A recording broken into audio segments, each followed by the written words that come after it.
We are confirming from this report that, Mr. Speaker, the entire report was fake because the people who were interviewed were not underage. And that's why, Mr. Speaker, I went the whole length to read their names, their pseudonyms, Mr. Speaker, and who they are, what they do, and why, what was the motivating factor when they were posing as children. Mr. Speaker, that is not, and the statement also is very clear. That is not to say there may be no cases of sexual exploitation of young people in the country. And Mr. Speaker, the security agencies, including the anti-trafficking unit, have done tremendous work since the days of Gilbert Dare, Mr. Speaker, among others, to make sure that these incidents are managed. But we still have cases of human trafficking,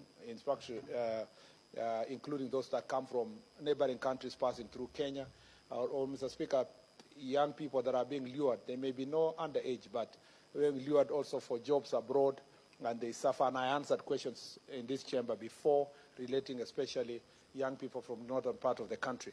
So that is not to say we are not grappling with issues of human trafficking, but as far as the BBC documentary is concerned, it was a hoax.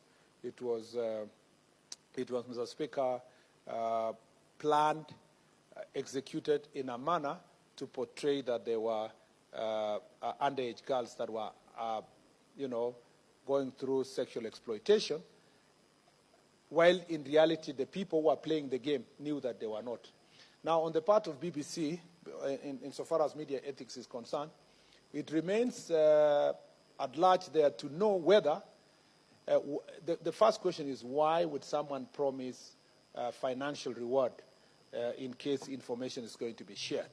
Was the financial reward intended to get a good story that can be aired by BBC and therefore improve the well-being of the reporter? Or was it also the financial reward was actually part of the tricks that were being used by BBC to see if they can find actual young children, Mr. Speaker? And that remains also to be unraveled through the investigations. And Mr. Speaker, unfortunately, the conclusions that were being made brings to question an international media house like BBC in terms of verifying their sources, Mr. Speaker, before airing such a very explosive story. Be it as it may, we continue to take seriously cases of gender-based violence, sexual exploitation, trafficking, and child trafficking and human trafficking generally.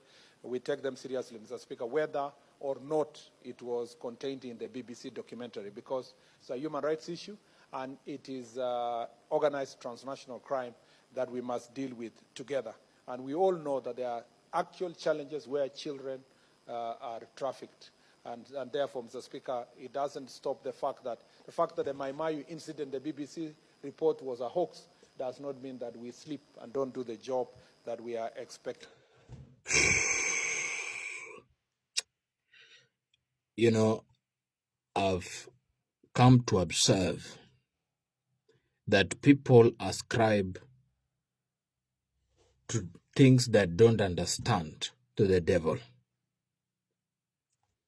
If today a medicine man says that it's going to rain so heavily in 2 days' time, and the rain goes ahead and actually it come to pass, then the people will say, this guy got this as power from a devil.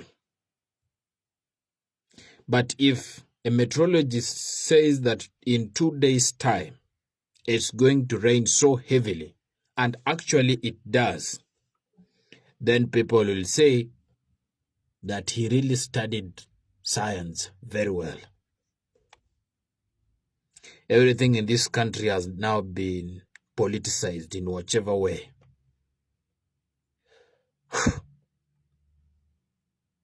Mungu wa Isaka, Yakobo na Abrahamu.